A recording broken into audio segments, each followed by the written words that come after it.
Hello, welcome to White Birch Tarot and Astrology. This reading is for April 1st, 2025, although it's just kind of a general reading for what's going on right now. And I was thinking about, when I drew the cards, I was thinking about Mercury and Venus moving together. They're going to be together for a while. They're at the tail end of Pisces. So Mercury's at 28 degrees, Venus is at 27. And I think they're there for another week or so. I think, let's see, he goes direct in the middle of the month. They're both retrograde. And she doesn't go direct until Beltane Eve, April 30th. Interesting. So I just thought I would see what that's doing. And did you feel the Neptune moving into Aries energy? I mean, it's a long-term thing, so it's not going to change anything overnight. But I feel a little different. I felt a little different the last couple of days. It's kind of, I can feel something. Anyway, so this is April 1st, and I just wanted to ask, do you guys, do any other countries have April Fool's Day? I should have looked it up to see where it came from, because we have a practice here of playing tricks on people on April 1st. I don't know where that came from. That's interesting, isn't it? Because Aries is kind of the fool energy. Huh, I bet this is an old thing. I'm going to look it up when I'm done. And I'm not good at that, because a lot of times, to me, the jokes are mean, like letting people think they won the lottery and they haven't. You know what I mean? I can't, I'm too honest. I don't like to play tricks on people. But one time, not to go on too long, but I was teaching a class in what we call English Comp, which is like freshman English, like first year college students. And I was a graduate student, and so I got, my tuition was less because I taught one class of how to write an essay, English composition. And now I'm getting all croaky. And so my class happened to fall on April Fool's Day, and I thought, what could I do that would be funny but not mean? So I went in, and I always chose the topic for the essays that they wrote, because believe me, if I let them choose them, we'll just say they were less than interesting. Oh my God. Like how to wash your curtains, or, one girl literally wrote an essay on, she fell off her tricycle when she was 3.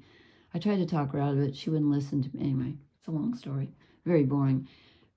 She got an F. I told her, you're going to get an F if that's your topic, because nobody cares. I called it the so what factor, but she ignored me, so she got an F. Anyway, so when I went in, I said, it was the day to start them writing a new essay, like we did one every couple of weeks. And I wrote the topic on the board, and kiddingly, I wrote down I said, here's your topic. I wrote, what is the meaning of life?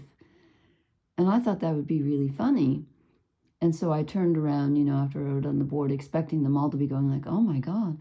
And they were all writing it in their notebooks, and this is back when people wrote notebooks. Yeah, this is 30 years ago. Anyway, so I waited a few seconds, for it to sink in. And then I went, April Fools, because that's what we do. That way then they know you're kidding.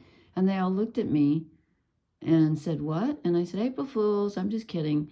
And then they went, no, we love that topic. And I thought, what? And I got those were the best essays I have ever graded in my entire life. They were astounding. Isn't that funny?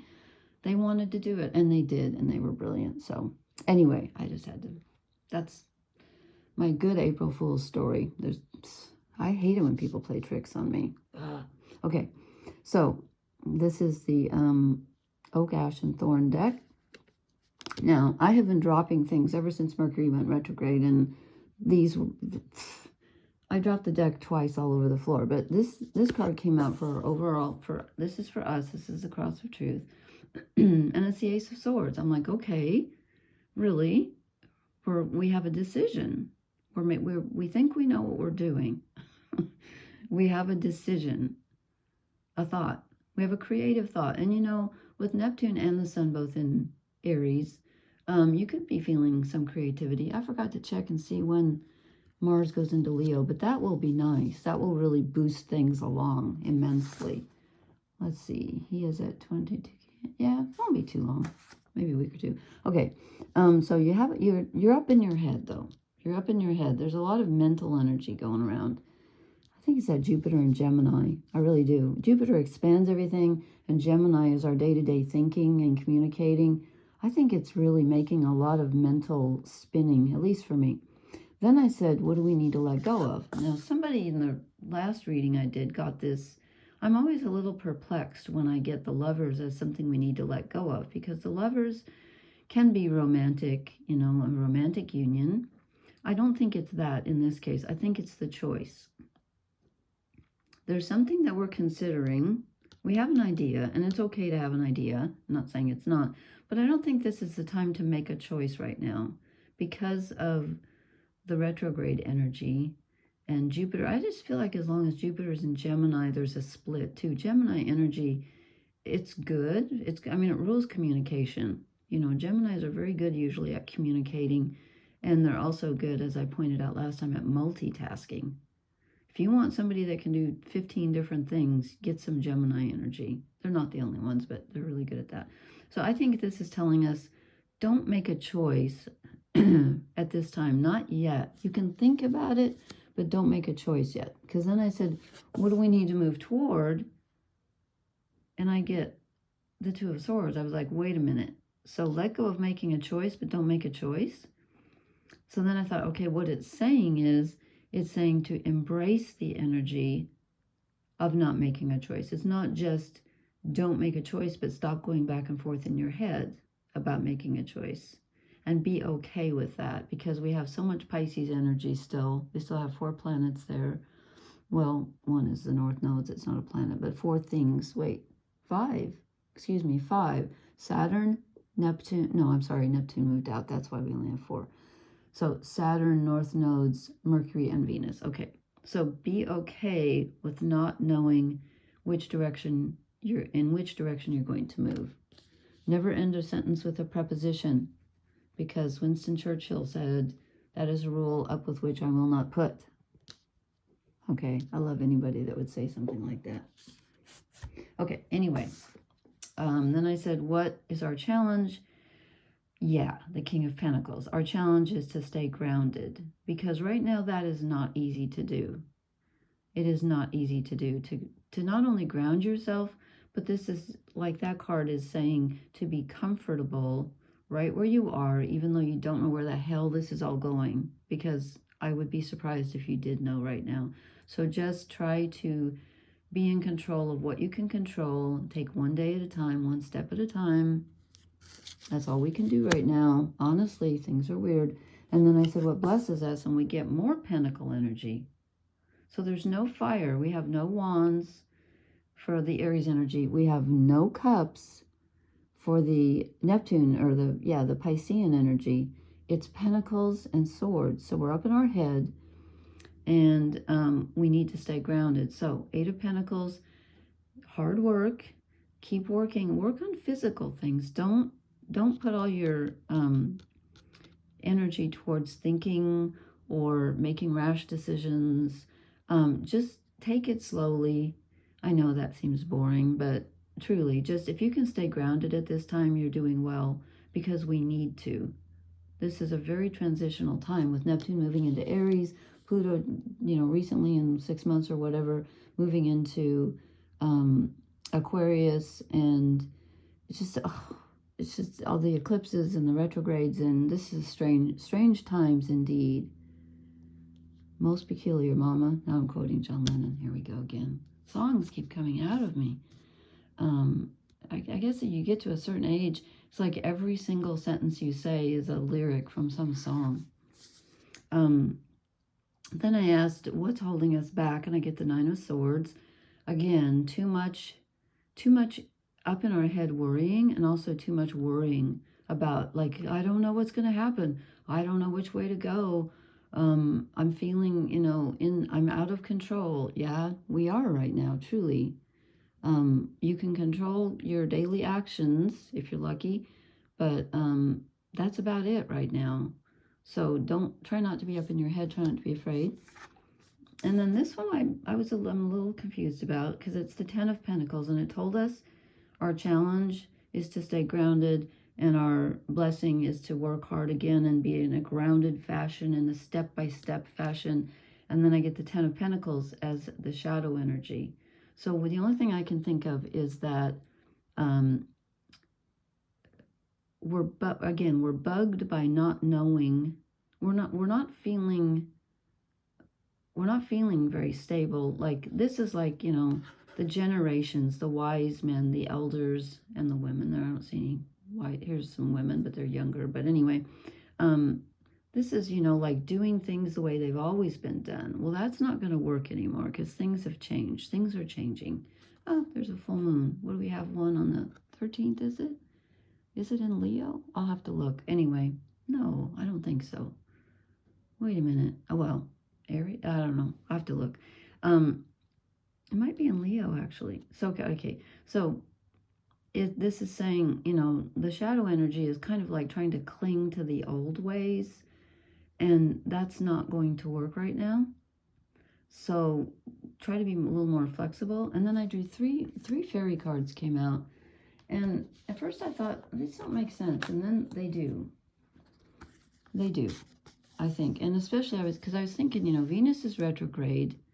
And that kind of, I don't know, to me, like old loves and old romances and just any old relationship, family, friends, whatever, people we've lost, comes up at that time. So we get the heartless love. And let me look at the keyword, because there's one keyword I wanted to make sure. This is about thinking about relationships in the past that didn't go well, but it's also about how you treat people in the present. And there's one word here that really caught my attention here. Actually, it's two words. Because it can be abandonment and heartbreak. So you could be thinking about old heartbreaks. But I think it's more this. It's false expectations. So this is, look at the way you're interacting with people. And ask yourself if you could be kinder. If you could be more present to them. I'm feeling that rather than, and you could be thinking about an old heartbreak. I do that occasionally. And then this came out too, and these two are next to each other, 22 and 22. And this is the Maiden. She's almost like the opposite of the heartless love, because her keywords are first love, wonder, and endless possibilities. But I'm not getting a feeling of romance. I'm sorry, one of these days we will. But it says, you know, remember how you felt when you first fell in love. You can't go back, but you can remember and take some of that wonder and sense of endless possibility with you on your continuing journey. And I got a really strong vibe that these two are together for a reason. And it's telling you, you know, you're interacting with someone and you might be unthinkingly kind or jaded. Jaded is the word that's coming up. And it's telling you to look at the relationship, even if it's someone you've known for 50 years or however old you are, whatever, to look at the relationship with new eyes and a sense of innocence and treat them like you would treat a new love. You know, like when you fall in love with someone and you're so kind to them and then you marry them and 20 years later you might say something that you, looking back on it, you think, oh my God, I would never say that to someone I had just fought. You know what I mean? We get jaded. So this is telling us to bring back that sense of innocence. Every time you talk to someone, regardless of who they are, act like it's fresh and tell yourself, this could be the last time I ever speak with them, because you never know. And I'm not trying to be doom and gloom. And then I get the returning, which is, this is the one where the woman walks into a room that she's walked into a million times, same energy, but she perceives everything differently. It's about having a new perspective. Let me see what the keywords are.